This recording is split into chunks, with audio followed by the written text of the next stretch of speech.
I returned to the office after being on vacation, and I noticed that my manager was acting really strange toward me. I'd been reporting to him for about 6 of the 10 years I'd worked for the company, and we'd actually had a really good working relationship. But this week after vacation, he never once said hello. He wasn't acknowledging anything I was doing. And then he openly ignored me as I stood inside of his office for about 15 minutes while he spoke to one of my direct reports. This form of behavior continued on between he and I for about 8 months. But it also was uncovered that this behavior of his had happened for 15 years among over a dozen other employees. This behavior is a form of bullying. But what's come to my attention is it is also a way of quiet firing. This particular manager was using bullying type tactics in order to quietly fire employees that he was not aligned with. What's most appalling to me and most shocking, if you can believe it, is that quiet firing actually happens a lot with managers who are the opposite of this. Managers who actually care deeply about their employees, who would never in a million years use intentional bullying tactics. But there are 2 buckets that I want to bring to your attention about how managers who care deeply are potentially quiet firing.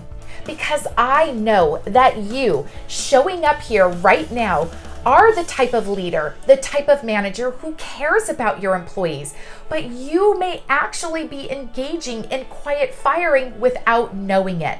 So let's talk about the 2 biggest kind of danger zones, if you will, of where you might be quiet firing your employees. Number 1 is by avoiding crucial conversations. You might have an employee or multiple employees who aren't meeting their performance standards. Maybe there's been a conflict in the workplace. There's been a major error, and you as a leader are really uncomfortable and don't know how to have a crucial conversation. So you avoid it. You avoid it, hoping they're going to course correct, or if they don't, they'll just eventually get pushed out of the organization.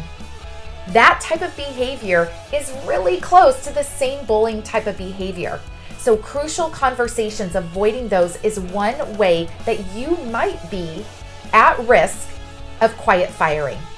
The second area is through withholding coaching. Again, I don't think that you're necessarily intentionally withholding coaching. You yourself might be so busy that you can't even think about how to go and coach your employees. But look, as a formal people leader, formal people manager, you're responsible for the development of your employees. So by not actively coaching them, by not finding out what their needs are for development, you are quiet firing. You're engaging in that behavior. So today, even if you haven't been intentionally quiet firing, you do need to be intentionally learning, going through training on how to have crucial conversations and how to be a better coach as a leader.